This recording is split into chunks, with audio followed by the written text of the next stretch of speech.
everyone, and I am here to talk about my 16th Victorian novel of 2023, and that is The Moorland Cottage by Elizabeth Gaskell. So it's a novella, but it's a longer novella, so I'm just counting it as a book. It's getting tallied towards that, and I really enjoyed this. What's interesting is I had actually read this a few years back, and I just didn't remember much. If you hear shuffling around, that is the kitten. I just feel like I should say that in every video now if she's going to be around while I'm filming.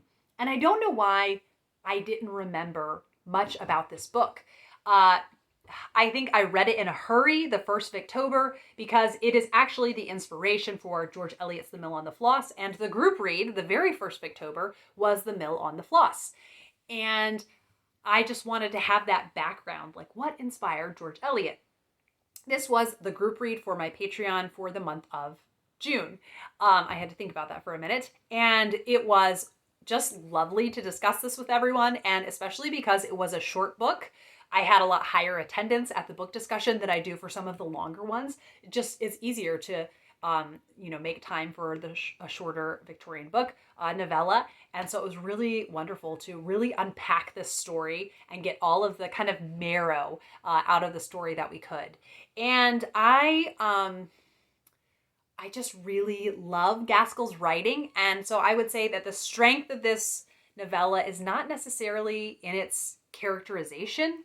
But if you like Gaskell's writing, then really, it's going to be worth your time. You're going to be really glad that you read it.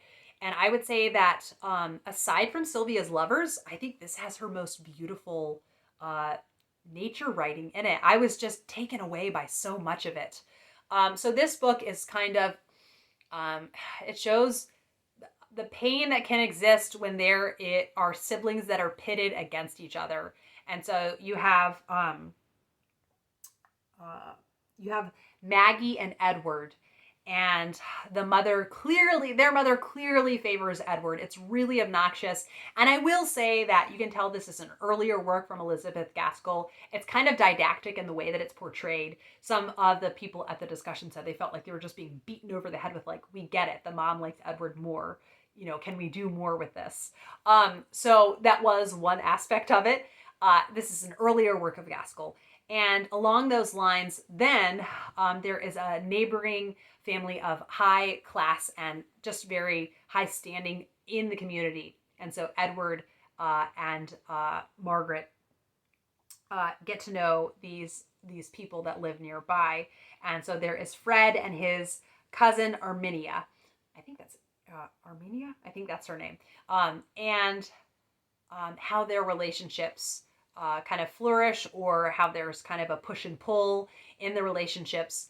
And what's interesting is some of these dynamics I felt kind of hearkenings towards Wives and Daughters. So Frank's father definitely feels a bit like Squire Hamley, but Squire Hamley feels so much more fleshed out and real. So it was really interesting to, in May, reread Wives and Daughters, and then in June, reread The Moorland Cottage, even though it felt like I was reading it for the first time and seeing that. So it was definitely, not her strongest work, but since I love Elizabeth Gaskell's writing, that is something in her novels. Sometimes the characterization isn't the strongest. In Sylvia's Lovers, ironically, the character Sylvia, I don't think is one of her stronger characters, but I love that book so much for her writing. And in Mary Barton, Mary is not one of her stronger characters, but I love that book so much for her writing.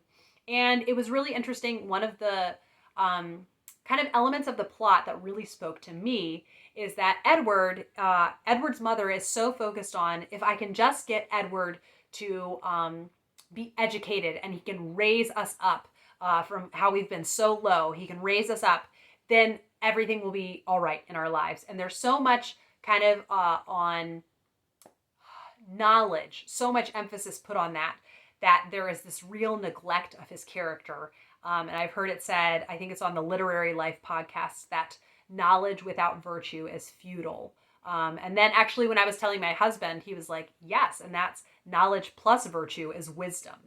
So that was really interesting to me, that it was a real blind spot. And it makes sense, if you are poor, what can we do to remedy this and to then maybe have tunnel vision? And that's, their mother very much had tunnel vision. So there were just some real beautifully and lush, beautifully written and lush scenes. There's this one tree that Maggie always loves to go be by, and so I highlighted a lot, and it was just a beautiful, beautiful book. So Elizabeth Gaskell, just because I love her writing, it just means I'm just going to love pretty much everything that she's written. And now it's making me want to go back and revisit Ruth, because Ruth was her novel that I connected the least with. So at some point I will go back to Ruth. I was very underwhelmed by it. And yeah, I'll let you know when that day comes when I revisit Ruth, but it's just not a priority right now. Yes, so those are my thoughts on the Moorland Cottage. Kind of short because it's a shorter book. Let me know if you have read the Moorland Cottage or if you are interested in reading it now. And I will be back with another video soon. Bye!